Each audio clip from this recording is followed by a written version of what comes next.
जन जन की है यही पुकार, श्री राम केसरी अब की बार।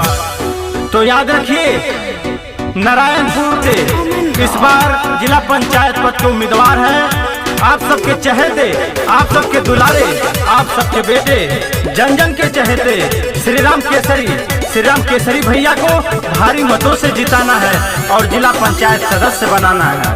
श्री राम केसरी जिंदाबाद जिंदाबाद जिंदाबाद। श्री राम केसरी के बातें सब साथ हो, कि नहीं से कहे सब दिल वाली बात हो। ये चाची श्री राम केसरी के बातें सब साथ हो, कि नहीं से कहे सब दिल वाली बात हो।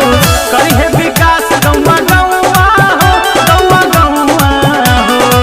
श्री राम केसरी के फिर से जीतई है जिला पंचायत चुनौआ हो। श्री राम केसरी के फिर से जीतई है जिला पंचायत चुनौआ हो। श्री राम केसरी जिंदाबाद जिंदाबाद जिंदाबाद। श्री राम केसरी जिंदाबाद जिंदाबाद जिंदाबाद। आपका नेता कैसा हो? श्री राम भैया जैसा हो। आपका नेता कैसा हो? श्री राम भैया जैसा हो।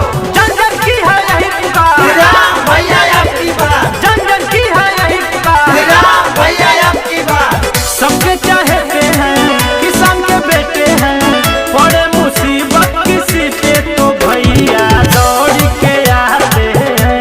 सभी का हाथ बटाते हैं, सभी का हाथ बटाते हैं। सबके चाहते हैं, किसान के बेटे हैं, पड़े मुसीबत किसी पे तो भैया दौड़ के आते हैं। सभी का हाथ बटाते हैं। मांगे आशीष छुके पौआ हो, छुके पौआ हो। श्री राम केसरी के फिर से जीतई है जिला पंचायत चुनौआ हो। श्री राम केसरी के फिर से जीतई है जिला पंचायत चुनौआ हो। कलंदर संगमरमर के मकानों में नहीं मिलता और श्री राम केसरी भैया वो असली देसी घी है जो बाजारों में नहीं मिलता। भाइयों बहनों याद रखना, स्वच्छ कर्मठ एवं जुझारू संघर्षशील उम्मीदवार है श्री राम केसरी भैया। आपको भारी मतों से जिताना है। जो काम हुआ नहीं करके दिखाएंगे, एक बार भैया को जिता के देखो साथ निभाएंगे, कभी ना छोड़ के जाएंगे, कभी ना छोड़ के जाएंगे। जो काम हुआ नहीं करके दिखाएंगे, एक बार भैया को जिता के तो देखो साथ निभाएंगे, कभी ना छोड़ के जाएंगे। लागे न विरोधियन के दौआ हो, लागे दौआ हो। श्री राम केसरी के फिर से जीतई है जिला पंचायत चुनौआ हो।